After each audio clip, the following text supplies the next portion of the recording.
ایک طبقہ وہ کہ جسے پڑھے لکھے ان پڑھ کہنا جو ہے وہ ایک اعتبار سے درست ہوگا کہ ان کی تعلیم دنیاوی تو ہوئی، انگریزی انہوں نے پڑھی، سائنس انہوں نے پڑھی، جدید علوم انہوں نے حاصل کیے، لیکن دین کی طرف سے بالکل بیگانہ ہے۔ ایک جانب سے پڑھے لکھے اور دوسری جانب سے بالکل ان پڑھ۔ یہ طبقہ جو ہے یہ جدید سائنس سے مرعوب تھا اور دین کی کسی ایسی بات پر یقین رکھنا اسے دوبر ہو رہا تھا جو کسی بھی سائنس کے مسئلے سے ٹکراتا ہو۔ فرشتہ کون ہے؟ سائنس کی ترازو میں یہ بات نہیں تلتی، لہذا فرشتے کی توجیہ یہ کی گئی کہ یہ فورسز آف دی نیچر ہے۔ جن کون ہے؟ نظر نہیں آتے، انویزیبل ہے، کیسے مان لے کہ وہ ہے؟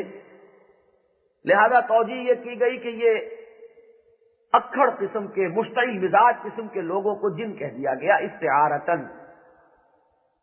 جیسے ہم کہتے ہیں کہ وہ شخص غصے سے آگ ببولا ہو گیا، یہ استعارہ ہے۔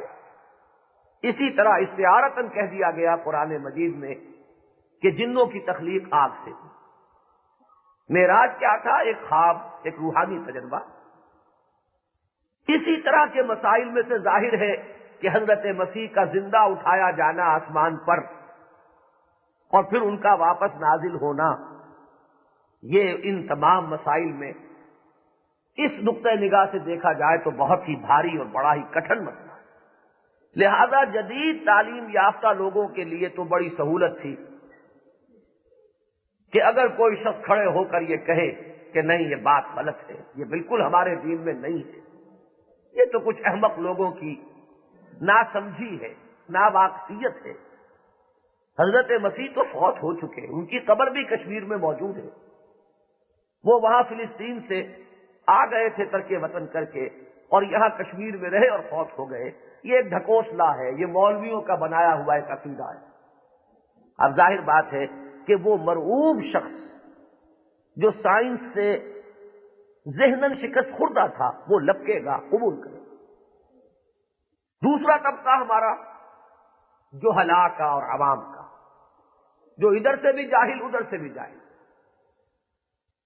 جن کے پاس دین جو ہے اس کے ضمن میں صرف جذبات ہے، کوئی عقل، کوئی فہم، کوئی علم ان کے پلے سرے سے نہیں۔ ان کے لیے ایک اور بڑا اپیلنگ انداز اختیار کیا گیا کہ دیکھو کتنی عجیب بات ہے کہ حضرت مسیح کے بارے میں تو مانا جائے کہ وہ زندہ آسمان پر اٹھائے گئے اور زندہ ہیں، اور ہمارے نبی وہ فوت ہو گئے اور زیر زمین دفن ہو گئے۔ معلوم ہوا کہ حضرت مسیح تو پھر افضل ہوئے ہمارے نبی سے۔ اب آپ خود اندازہ کر سکتے ہیں کہ ایک عامی شخص کے لیے، ایک ناواقف آدمی کے لیے، ایک جاہل مسلمان کے لیے اس کے اندر کتنی بڑی اپیل ہے۔ اس میں جو وہ حمیت ہے اور حضور سے جو محبت ہے اور عقیدت ہے صلی اللہ علیہ وسلم، وہ اس محبت اور عقیدت کی وجہ سے لپکے گا اور اس بات کو قبول کرے گا کہ ہاں یہ مولویوں نے بالکل غلط بات بنا لی ہے۔ ہمارے نبی صلی اللہ علیہ وسلم اگر ان پر بہت واقع ہو چکی ہے تو حضرت مسیح پر بھی بہت واقع ہو چکی ہے۔ ہم کیسے مان لیں کہ ہمارے نبی تو زیر زمین دفن ہے اور حضرت مسیح علیہ الصلوۃ والسلام جو ہے وہ آسمانوں پر ہے اور زندہ ہے اور دوبارہ نازل۔